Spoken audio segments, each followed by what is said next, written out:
And so what I heard you just say is you don't ask somebody, what do you value? No. You ask them situations. How would you handle this situation? How would you handle that situation? And out of their answers, you get the values. Correct. What they value and how they would do things tells you a lot more about them. Absolutely.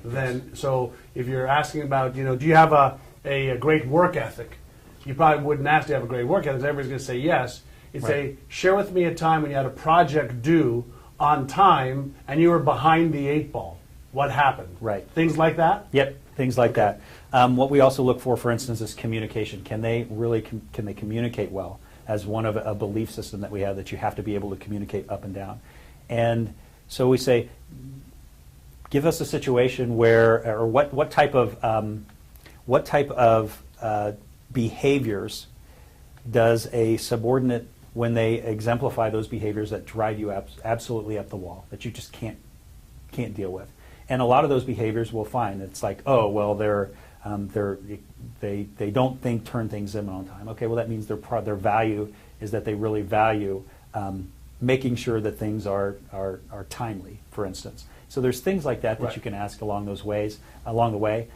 Our interviews normally take 2 hours, and we have 4 to 5 interviews. So, I mean, the person's with us all day long in order to, Great.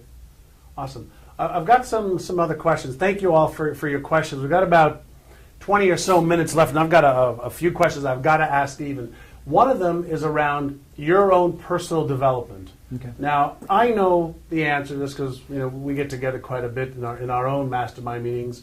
How much time have you spent, and how much time have you invested, and how much time do you invest currently, on your own personal growth, reading, going to seminars, watching DVDs, CDs, learning from others, etc.?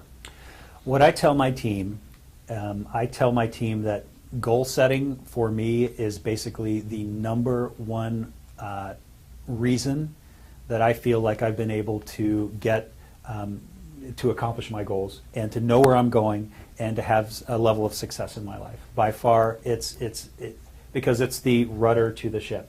And I've kind of developed out my own goal system based on, again, learnings from a lot of people.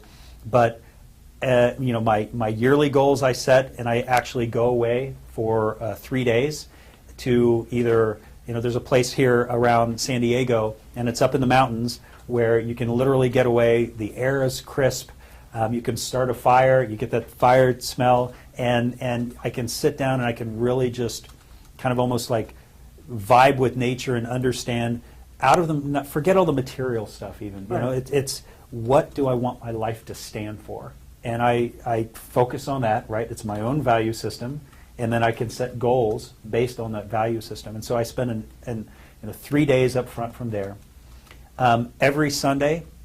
And so then from there I set my monthly goals based on my yearly goals. So if I know I want to read 18 books this year for personal development, that means each month I need to read a book and a half, which means each week I need to read a certain number of pages. And so each week I come in and I set my weekly goals, and then at the end of the week I have to rate myself. How did I do? And I literally rank myself on a scale of 1 to 10. And then at the end of so if you do that over your goals, what happens is I get a 5 on this, I got an 8 on this, I got a 10 on that. It gives you a score at the end of the week. And I keep track of that score to know how I'm doing. Something that I started this year that has been really key for me, and I'm just kind of ashamed I didn't do it 10 years ago, I guess, but I've been doing this now for 22 years straight through. I started goal setting when I was 16, so a long time ago, actually longer than that. I won't tell you my age, but old. But you're still young. Yeah. But something that I did differently this year is I looked at my goals last year, and I noticed that I didn't accomplish some of the ones that I wanted to.